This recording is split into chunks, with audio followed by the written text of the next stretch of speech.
G'day, you mob. Pete here. Welcome to this episode of Aussie English. I'm your host. Today we're going to be reacting to a video from That Johnston Life's YouTube channel. You can obviously check them out over here. Well, the link will be in the description.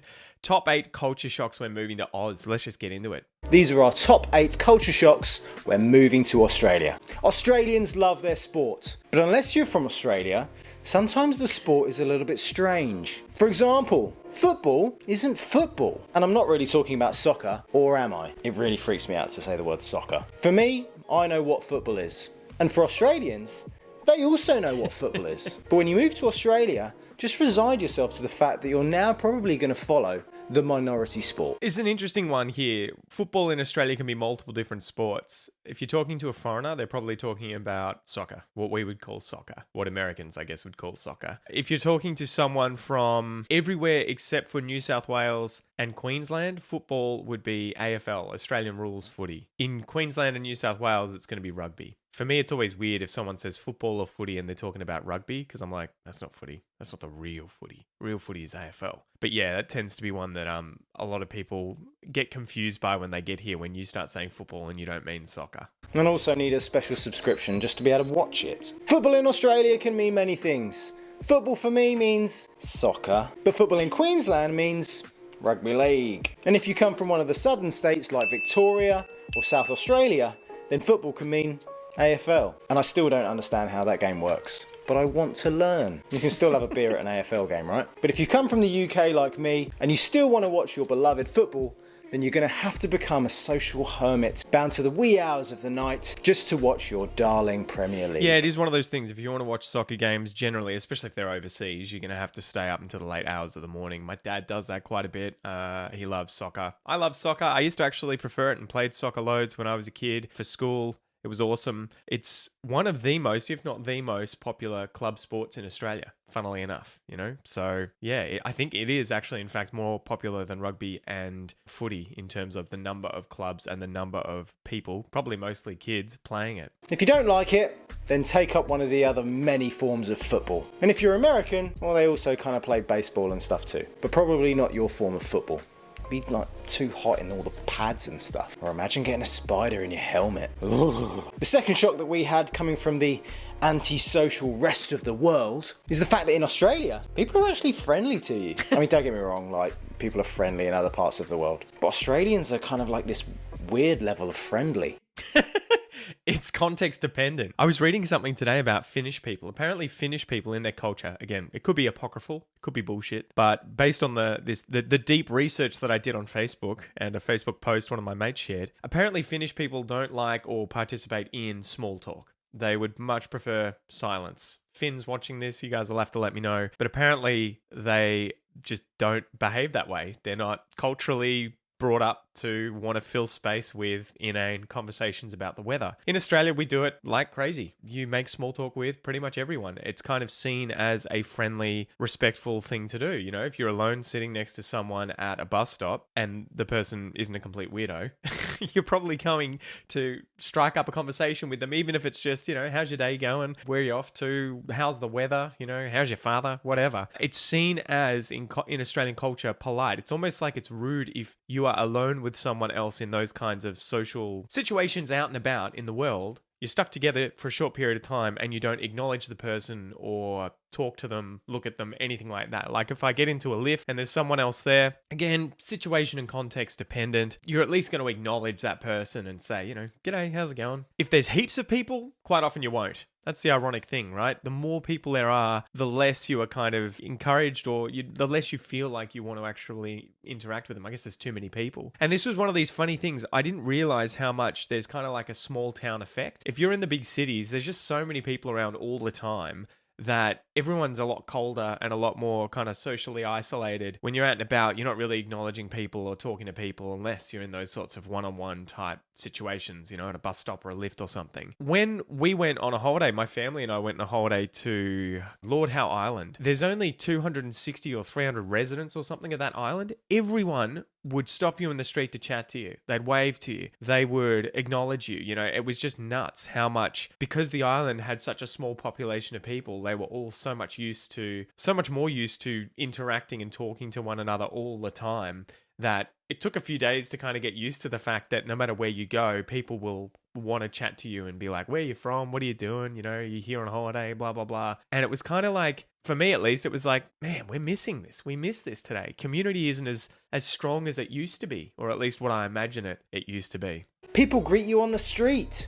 Neighbours come up to your house and welcome you to the neighbourhood. People actually offer you help. Now for me, being the antisocial hermit that I am watching my Premier League, it is one of those things, if you want an Australian to talk to you in the cities, pull out a map and act like you're lost. And within minutes, you'll have some Australians walking up and being like, where are you off to?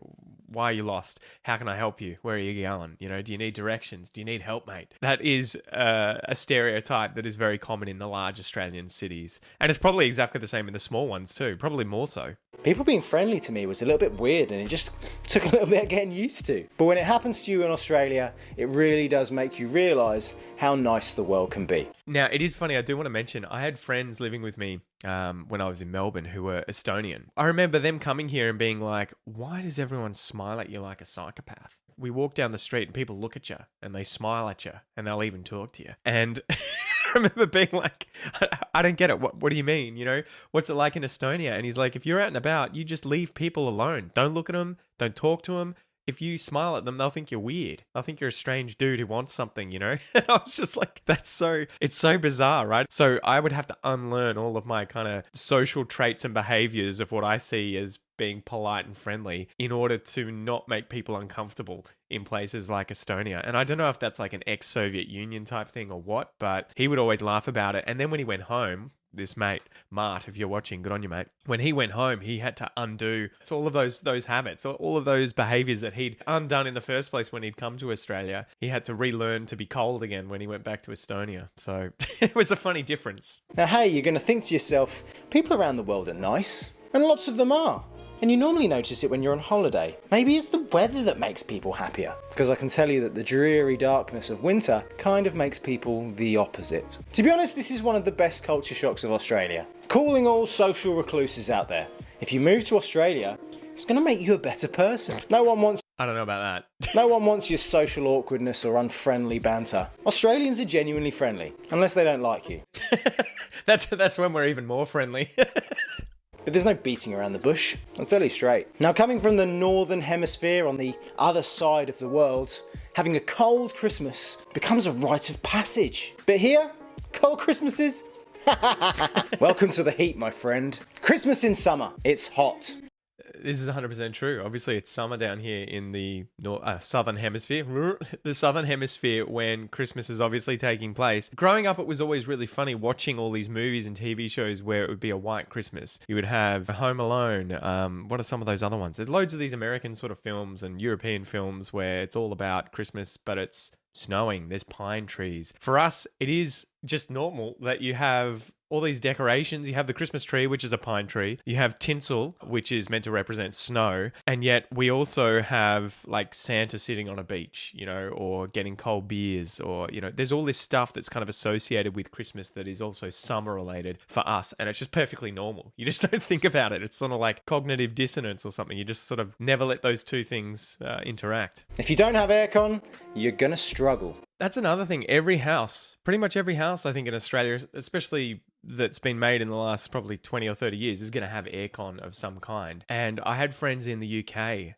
and I remember asking them, like, how are you guys having so many people, you know, kick the bucket during these heat waves that you guys are having in the 30 degrees or whatever? A few years back, right? There were those heat waves in Europe and they're like, we don't have aircon. A lot of our houses don't have aircon because it just never gets hot enough to justify having aircon. So people, you know, the elderly in particular, are in their houses and they overheat during these heat waves and they're kind of screwed. And it was something that I was like, I just never thought that that was something you could avoid having in your house. I guess the equivalent would be our houses are relatively badly insulated. So if you were living somewhere incredibly cold, the heating and everything that we have for our houses would probably be very ineffective. They don't retain the heat the way that they probably should. It's not dark. You and your family aren't just confined to one room, watching each other open presents you probably didn't even want. Wishing that the TV was on so that you wouldn't have to make awkward conversation with family members who you hardly ever see apart from the festive time. Wondering to yourself, is it too early to start drinking yet? It's never too early. The fact is that with Christmas in Australia, You get to take all of the good bits of Christmas, like presents and spending time with family that you actually want to spend time with, and then add all the good things of summer, like going to the beach, spending time in the pool, having a barbecue in the sunshine. Don't hang on to your old traditions of Christmas, like your roast turkey with all of the trimmings. You can have that. So for Christmas for me, back in the day when I was a kid growing up, my parents would take me to my grandparents' place in Melbourne. We would have the roast lamb, the roast turkey, whatever it was, meat and 3 veg. We would have presents around the tree, and then usually we would all go out and play across the street in the oval, in the playgrounds and stuff like that in summer, playing cricket and footy and all sorts of fun stuff like that. That was just how it was. I mean, do hang on to them, but don't whinge that you're doing it in the heat. Have a barbecue instead. Savour the wonder that is a potato bake. Why did we not have these in England? Or if we did, I never had one. They're gorgeous. Make new traditions and embrace the fact that Christmas in summer is now your new life. Now, coming from cosmopolitan Europe, I was kind of used to this next one because people on the continent sometimes like to have a siesta. But at least they opened up the shops and stuff again. Now, I know that this can catch out the average Brit visiting Marbella for the first time and wondering why in the middle of the day all the shops are shut. But in Australia, it goes to another extreme and shops just shut early. Want to get a coffee after 4 p.m? Yeah, nah. Don't be crazy. Why would you need that much caffeine in your system at night? That's one that a lot of people talk about, especially Europeans and South Americans. Shops shut early here, and it's just a cultural thing. People get all of that stuff done early. We get up early. You're going to get coffee at like 7 a.m., 6 a.m. You're going to be out and about doing stuff. Not every Australian. I'm a bit of a night owl. I prefer to get up at about 10, to be honest. But many Australians get up earlier, and as a result, shops get shut earlier because no one's out and about. We used to have 24-hour open supermarkets. Those were the days, where you could wait out the busy hours during the day and just go shopping at like midnight and be left alone, be quiet, go to Coles or Woolies, midnight, do all of your shopping and then go home and sort it out. They changed the laws, and I'm pretty sure now almost all Woolworths and other supermarkets all close at around 9 p.m. They may do slightly later depending on the holidays. They're also closed for, a lot of public holidays as well. It's just sort of how things are. So yeah, you have to get used to the timing. It was weird too when we used to go out, back in my young days when we would go clubbing or you would go out to pubs and stuff, you would usually get started at like 9 p.m. When I was talking to my wife, who's Brazilian, she was always like, you don't even leave home until midnight. Why would you do that? And I'm like, man, I'm getting home by about midnight and I'm getting into bed. It's going to go dark in a couple of hours. Want a takeaway after 9 p.m. on a Friday? Well, you better live in the city centre. Ain't no one going to work after 9 p.m. in the burbs. You crazy? Unless you're in the major cities, things in Australia are rarely 24 hours. But it's all about money, supply and demand. If no one's coming to buy any of your products at those hours, why would you stay open? You close and you open up when everyone's out and about. People have a life. They don't want to sit there waiting in a restaurant or a shop for your convenience. Don't be so selfish. Why aren't things so convenient? Well, it turns out people don't actually want to work all the time, and you need to respect that. Get a bit more organised. Enjoy a night in. Realise that thing you think you need, you probably don't need right now. I'm sorry that the shop's shut early, but if you don't have that thing you want right now, is the world going to end? Probably not. And if it was that important, you wouldn't have forgotten it, right? And this culture shock extends into the next one. And it's the work culture. And weirdly enough, most Australians don't like to work. I mean, they do. They do like to work. That's a massively sweeping statement. But fortunately for people who live here, we don't live to work. Working to live is an incredibly emancipating feeling. What's the point in going to work all day to earn money to then not have the time to spend it? I don't want to live a life like that, do you? It's only getting worse too. And we're stuck in this position now in Australia where the cost of living has gone through the roof. The cost of housing has gone through the roof. Groceries, bills, everything is just so expensive here. And at the same time, we've got like stagnant wage growth. So I think wages in the last few years, as a result of inflation and everything, adjusted. They're about what they were in 2011. So we've lost like 15 years, whatever it is, 13 years worth of wage growth as a result of the recent economy. And I think a lot of the younger generation are just saying, screw this. Why would I work my butt off to still barely be able to afford to exist, to barely be able to afford to pay rent, to buy my groceries, and to go to a restaurant every now and then? So there is this definite backlash that I keep hearing about and seeing in a lot of people that they just aren't willing to sacrifice their lives working their asses off to still get nowhere. I think they're called the silent quitters, They're sort of like doing the bare minimum, Nothing more. Especially when you have all of this fantastic weather and beautiful scenery to spend it in. Except when it's a La Nina year. Like, the scenery's still there, but the weather's still a bit crap, and it has been for the last 2 years. Fortunately for most Australians, this laissez-faire attitude to work extends to lots of different industries. If you're sick of the daily grind in your job, then come to Australia, and you can do the same thing but not work as hard. Wouldn't we all want to just do that? But sometimes this incredibly laid-back nature can lend itself to some slightly weird / potentially unsafe habits. Barefoot in public? That one takes a little bit of getting used to. That's common.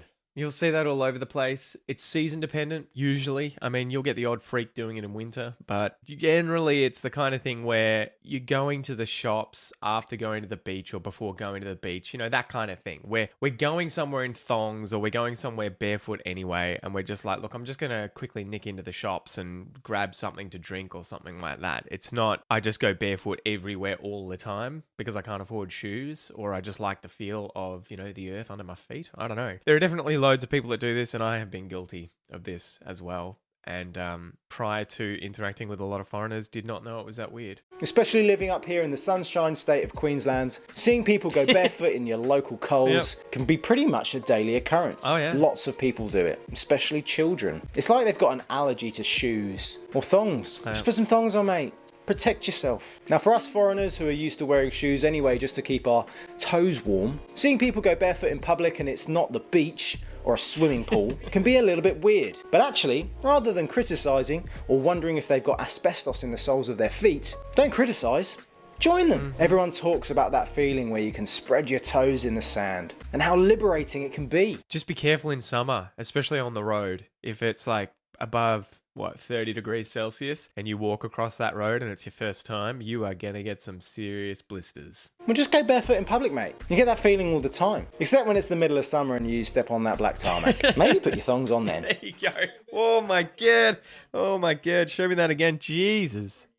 Oh my gosh. No way that was from the heat. My god. Yeah, don't do it, guys. Now, if you thought going barefoot in public was rather informal or slightly offensive, then wait until the average Australian speaks to you. Don't get me wrong, most of them are educated, eloquent individuals. I don't know about most. But the average Aussie does love a swear. They even do it on the radio. The first time I heard shit on the radio in the morning, I was wondering if my driving was okay or if someone was shouting at me in traffic. No, it was the person on the radio. I've even heard them drop the odd wanker, which can be wholly confusing to some of the people. You just bleeped out wanker? Surely YouTube wouldn't even know. YouTube's an American company. They're not going to know what wanker is. That's still our secret. Come on. People watching this that don't even know what a wanker is. They can say wanker on the radio, Okay. yet I'm cursy enough. He's even blurred out his mouth. What a beautiful country we live in. Now, don't get me wrong, they don't go for the hardcore stuff like fuck or bugger. Wait, bugger isn't really that bad, is it? Oh, I've buggered this up. But most Australians will drop the C-bomb at you as a term of endearment. That's, again, so we swear quite a lot. Generally, it's going to be with people you know, and it is us being informal. And we do that culturally. Culturally, that informality thing, we embrace informality as a way of showing that, yeah, we're friendly. And so if you use informal language with a stranger, whether it's swearing or not, often, depending on the context again, it's that you are trying to show it's a relaxed interaction. You're a friendly person, right? So if you go to a shop and the lady there is selling you something and she calls you love or doll, you know, hey, you going, love? What can I get you, doll? She's not trying to be offensive. She's trying to be friendly by being informal. So that is something very Australian that we do. And you'll even notice, you know, the Prime Minister referring to people as mate or getting referred to with his nickname. You know, if you talk to Albanese, I'd probably walk up to him and be like, g'day, Albo. I'm not going to call him Mr. Albanese or Prime Minister Albanese. And if I did, he would probably be like, what is wrong with you? Why would you do that? Ew. But yeah, with swearing, it depends. The C-bomb on people I don't know, only when I'm angry. I'm not going to just whip that out. That's in the back pocket at all times, but it doesn't get drawn unless it's a serious, serious problem and you're looking to potentially get punched in the face as well, right? So yeah, we're not just throwing those around willy-nilly at randoms. Though there are some Aussies who just don't give a shit and they will swear at everyone. You know, we've all seen them in the street. And they're the kind of people that you would avoid anyway, no matter what country you were in. But most Australians will drop the C-bomb at you as a term of endearment. How's it going? Yeah. So, with really good friends, and I mentioned this in the previous video, and it was funny, the people that took offense seemed to be older women, people of the older generation, and it's like, no shit, Sherlock, of course you're not going to be dropping the C-bomb, probably in any situation. I'm a young millennial I grew up with other boys. I'm obviously, a man, and we would drop the C-bomb on each other all the time. You would be saying things like ringing them up and being like, sup. I would just say, sup, cunt. How's it going, cunt? Again, we're not being rude to one another. It's kind of like, this is about as informal as you can get, and we're doing it as a kind of tongue-in-cheek joke, So, of course, I don't expect you, Mildred, who's 85 years old from the east suburbs of Sydney, to be calling up her mates on the phone and saying, what's up, cunt? No da. I know that for lots of people when they watch Game of Thrones, dropping the C-bomb was a big taboo. And if you don't like that word, sorry, Australia might not be for you. Brits use this all the time as well. This is what I don't get. Have you guys watched any Ricky Gervais? As he said, have you watched any Game of Thrones? They use the C-bomb like crazy as well. And a whole bunch of other words that we find hilarious in Australia because they just seem cute, right? I'm looking at you, twat and bell end. Because in Australia, lots of people like to swear and everyone's a cunt, so you better get used to it. I don't think I've ever used that many bleeps in a video before. I really hope I bleeped all of those out. Man, thank God he blurred his mouth. I would be really offended if he hadn't done that. Now the last one is something that's awesome, but also one of my little pet peeves. In Australia, they have some of the best containers for sauce. In those little foldy things that just squeeze out perfectly. What's an invention? But in Australia, if you want the privilege of sauce, you have to pay for it. Yeah, but by the way, with those little things that he just showed, I don't even sauce packets. There's videos online I've seen of foreigners being given those by Australians and being told to work out how to open them. If anyone ever does that to you, do not open it with the sauce label facing your face. It will explode and you will get covered in sauce. So you're meant to pinch it like this, and the two pockets of sauce push against one another and they kind of viciously come out. So aim it down at the food and then squish it. For the love of God, do not do it at your face. You will end up covered in sauce. And yes, he's about to talk about paying for sauce at takeaway shops. It's so irritating, man. And we have this culture now, I think, of going to get fish and chips or going to get takeaway and you just ignore the sauce. You don't buy any because it's overpriced. It'll be in a little tub like this, 50 milliliters or something, and it'll be like $4. And you're just like, really? How much was the container? The sauce would have been like 10 cents worth. So quite often, for the same amount of money, I always just nick off down to Coles or Woolies and just buy a bottle of sauce. And then you take it home and finish it over the next week or two. Want some tomato sauce, mate? Yeah, that could be 15 cents, please. Or 30 cents if you want two. Because they're like really small packets. It's more than that. For those little sachet packet things that he's talking about, yes. But if you see them in the containers, and this is what they clued on quickly, right? A lot of these takeaway shops worked out. People want sauce. Those little sachets are 15 cents, 30 cents a pop. But we can buy tomato sauce from Coles and Woolies. We can buy the little containers from Coles and Woolies. And we can combine these two, this like $5 bottle of sauce and these, 30-cent containers, and we can make 50 of them and sell them the whole lot for hundreds of dollars. So, yeah, it's a rort. It's a massive rort. And they do it with all those different sauces and toppings. It's so irritating. Now, don't get me wrong, not everywhere does charge for sauce. Thank the Lord. But lots of places do. And it's pretty common practice. If you're like my wife that just loves to slather everything in tomato ketchup. Yeah, that's me. That's me right there.